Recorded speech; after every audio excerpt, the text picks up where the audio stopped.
switch it just I think that's a bit better. Okay, so when you double click on rock here, you're going to get the property inspector that pops up. And let me see, can I dock this? Maybe not. All right, I will. So you should double click on it, you'll see a little window pop up. Okay? Do you see this?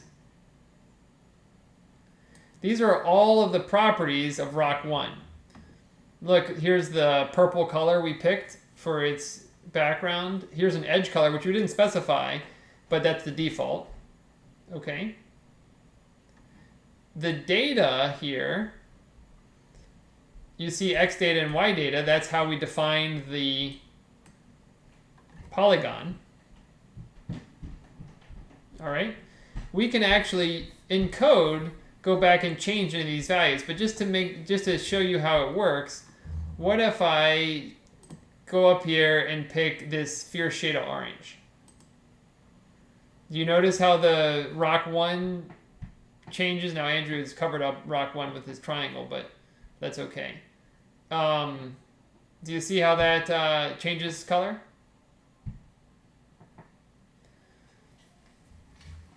So in order to kind of demonstrate this more, why don't we play with the ship so they're not right on top of each other? Let's look at ship. And I want to have the ship be some sort of psychedelic situation. Just for a demo, we'll get it back to normal. But let's have it change its color, random color, like maybe every half second it changes to a random color. Okay? And I want to do that maybe 10 times, so a total of 5 seconds. So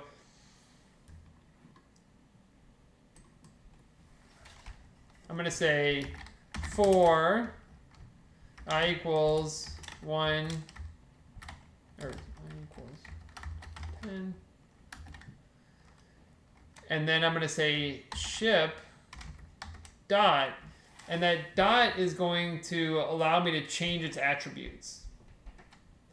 Okay, so I guess maybe we can just try it first here. Ship dot color.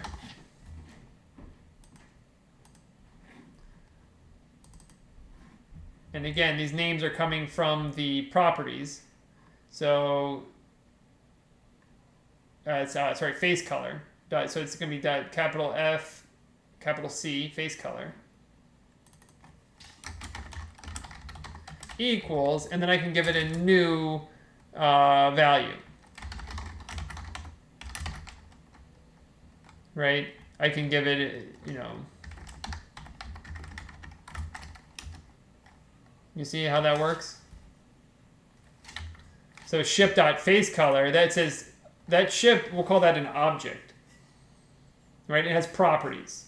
Just like a text box in PowerPoint. And to access the properties of this ship, we'll say dot, and then the name of the property we want to change, and we'll set it equal to a new value. Okay?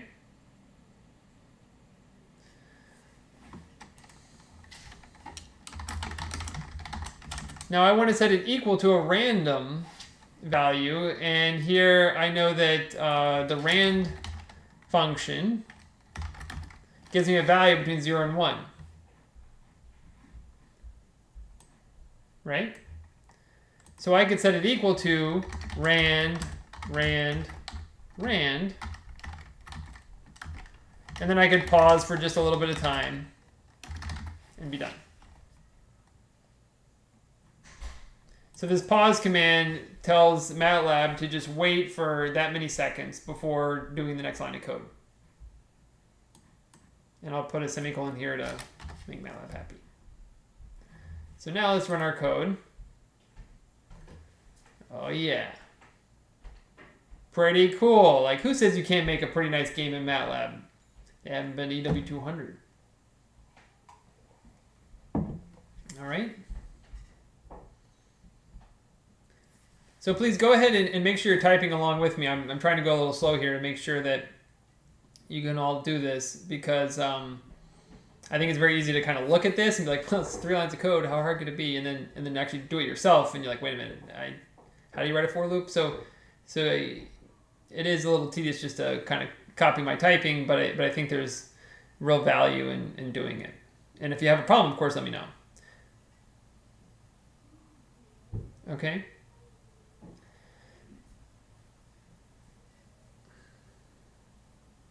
So what we're going to do, the way we're going to make a game is, by basically creating a flip book.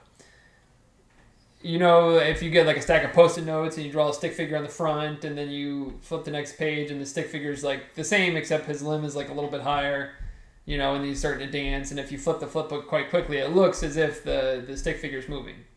Have we done this before? It's a great way to burn through a pack of Post-its. So, anybody not familiar with this idea of this like flip animation? All right.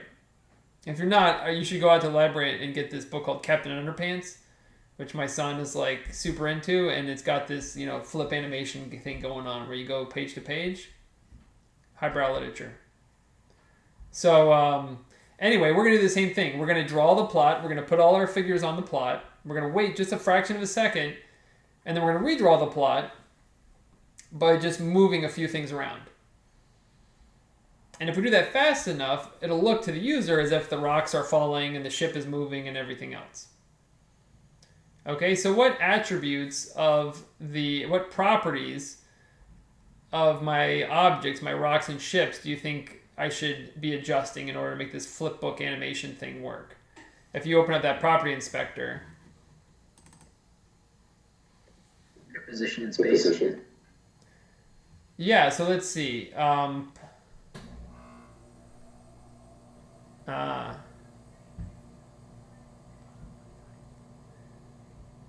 So that's actually interesting. You know what?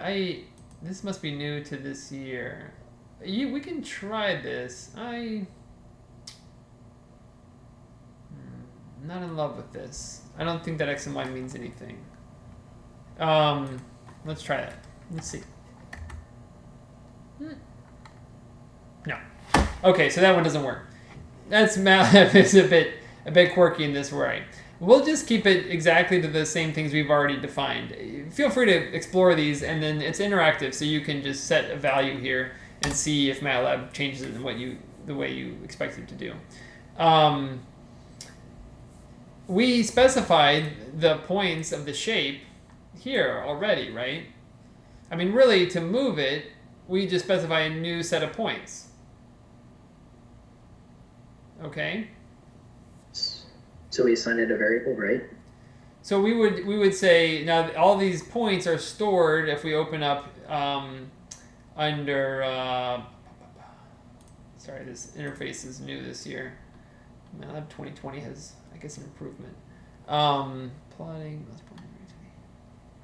Oh, this is figure 1. Wait. Here we go. All right, here we go. Yeah, under data. Oh yeah, the position is a part of the plot window itself. Okay, yeah. Anyway, we want to look at data here. You see, and we have X data and Y data, which is actually what we specified anyway. Right? In order to move it horizontally, what do you think I should do? If I want to just shift the rock to the right a little bit, what should I do to my shape? Should I change the Y values or the X values? X values. The X values. And should I add something to them or subtract something to move it to the right? Add. Yeah, and in fact, to translate an object, I should add the same amount to each vertex, right? To move it right 3, I should take every X point and add 3 to it. Yeah? Now, MATLAB makes it pretty easy to add values to an array. Let's just make sure we remember how to do that. Let's pretend we have an array.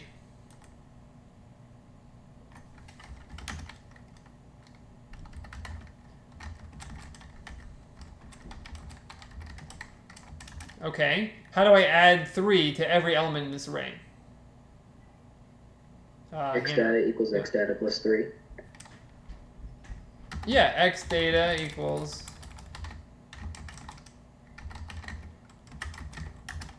Look at that.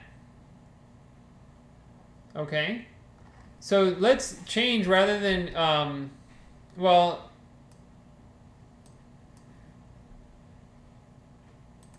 there could be a use for making your ship look crazy. And so we'll keep that. We'll put a comment here so you remember how to do it. But in general, we'll keep the colors consistent. And we'll make our pause a little shorter, maybe just 1/10 of a second. Okay? And every 1/10 of a second, I want to move the ship by 1 unit. Okay? Remember that that stuff is available to you in ship.xdata. Capital X, capital D. So what should I set ship.xdata equal to in order to adjust it right 1 unit in each iteration of this for loop? Just think to yourself for a minute and see if you can write that code and run it.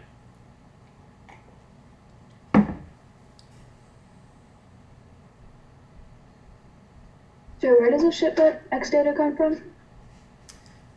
Oh, if you double click on the word on the ship and you get this property inspector to pop up, you see all they're grouped by topic to make it easier to kind of see. But you can change any of these values by using the name of the variable, like in this case ship, a period, and then the name of this property. Right? You can change them in the property inspector directly, and that's fine, and that's a nice way to kind of explore it. But we're more interested in how do you control it in your code. I think so. Mm-hmm.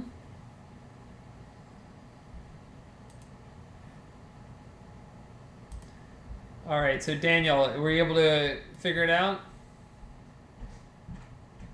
No, so I'm still working on it right now. Who can help him out here? Connor, what do you think? Well, sorry, I just put ship.xdata equals ship.xdata plus 0.1, and I also changed my pause to 0.03, which is roughly a 30th of a second, so it looks smooth when it goes across. So it doesn't move very fast, but it looks like a video rather than just a whole bunch of still images. Yeah. Okay. Great. So there's a couple knobs we can tweak here. I'm going to keep mine chunky so we can actually see the effect. But certainly, I think animation it's about 30 frames per second is considered a good rate to kind of trick the eye, right? Now, if you get a sweet gaming rig, maybe you can get up to 60 FPS or something like that, even better. But anything 30 and above is more than enough. You'll find with MATLAB, the way we're using it, it's not really the right way to use MATLAB, as you might be able to tell from now. We won't be able to get that high of a frame rate. Something like 10 to 15 frames per second is probably where you're going to sit. We'll talk about how to actually figure out the highest frame rate you can achieve later on. But for now, play with it as long as it looks cool to you. That's the goal. So at any rate, ship.xdata. Now, if we look, there's also the question of, well, how far should you move, right? What's our unit? Is it in inches? Is it in pixels? Right? It's really just in terms of the size of this plot here. And you notice that I've got 0 to 15 as my x-axis. Right? So if I say +1, then it's going to be at 5, then at 6, then right? So by the time this is done, I'll be 10 further. And so my ship will be all the way over here at the right. If that's too far, if that's too fast, right, we can change that. But let's just keep it like here. Okay. Professor, why can't you do +I? Pause I. I don't know. Let's see. So you're saying like this? No. Sorry, I meant like it would be ships.xdata plus I, because it's like, didn't you say it was the iterations of the loop? Oh, okay. If I put I here, you mean? No, after ship.xdata, it would be, instead of +1, it would be +I. Okay, so 0.1 here and +I here. That's your thought, your question, right? Yeah. Okay, so what does that do for us? This might be a little bit hard to notice. So that speeds up. It does. Yeah, it's Why? gonna accelerate. It certainly accelerates, and that's because the position, each frame, now this is like in delta t, right? In a tenth of a second, the ship moves by 1 the first time, the first post-it note. The difference between the first and the second post-it note, the ship moves by 2, and then it moves by 3, and then it moves by 4, right? And so this is cumulative here, right? You're taking the current value and adding some offset, and if your offset is growing, that means the ship is accelerating. If I want the ship to move at a constant rate, then the delta between each post-it note should be the same amount. Does that make sense? Yeah, thank you.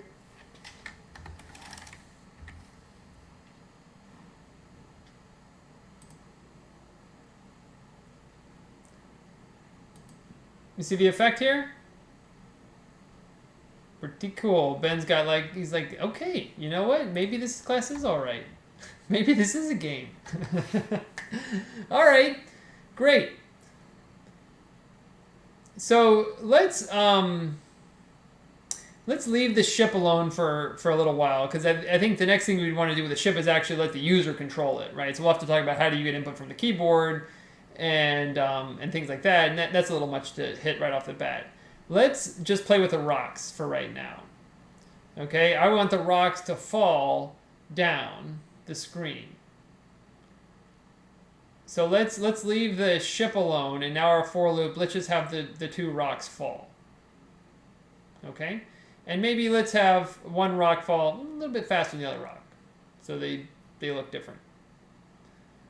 So let's change line 17 to address rock 1, and then maybe add another line to address rock 2, and see if you can get both the rocks to fall off the screen.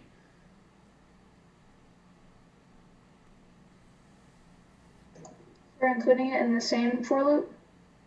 Yeah, go ahead and let's leave this ship alone here. We can just change it rock 1, but now rather than messing with the X data, I want to move it down the screen, so we'll have to change that.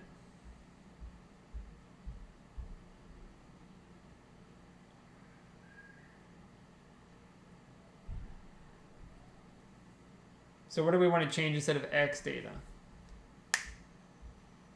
Y. Yeah, Y data, right? And do I want to add or subtract from Y data?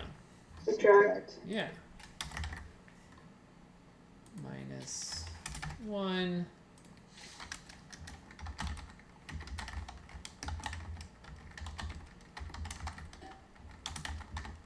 Oh.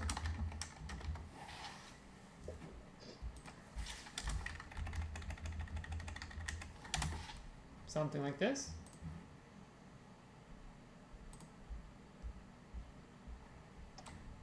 Kind of cool. I mean, that's kind of fast, maybe, you know. And then there's the art of the whole thing, right?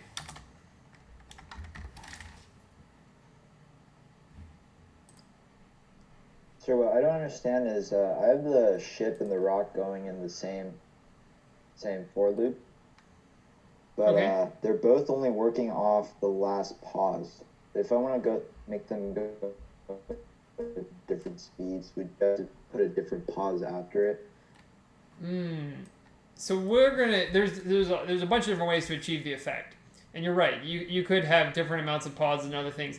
What I'm gonna do, we're gonna basically simulate physics here, and we really will, right? We'll get the velocity in terms of acceleration and all this stuff. What we need is a consistent view of time in order to simulate reality, right? And so time, you know, as we know it, is an analog quantity. At least the way I live. You know, my arm, when I move it to here, it actually moves in every point in between, right? In our simulated world, right, there's actually these still frames where my arm is here, and then it's here, and then it's here, and then it's here, and then it's here, yeah? And so reality is actually broken into these discrete chunks, and each chunk is a 0.1 second difference from the previous one. Okay, so when you talk about something moving through time, that it's moving because it has velocity, right? And so what is the physics equation for the position of an object? Like if it has a velocity, like x at time t is equal to what? Speed times t. Yeah, and then I don't have my sketch pad up here. I'll turn it on while we chat. It's the position at time 10 seconds is equal to the position at time 9 seconds plus the velocity times a second times 1. So it's a meters per second times a second. You get a meters. I think are you all in physics right now, right? You're taking EM next semester, but you're in the So these equations will be exactly the same thing that you do for the equations of motion. In terms of an acceleration becomes a velocity, becomes a position.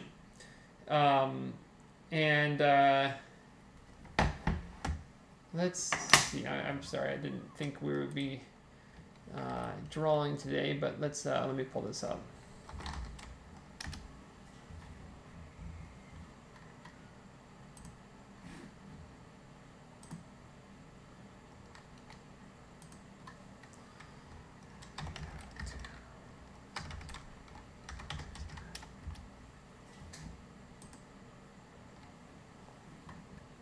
All right.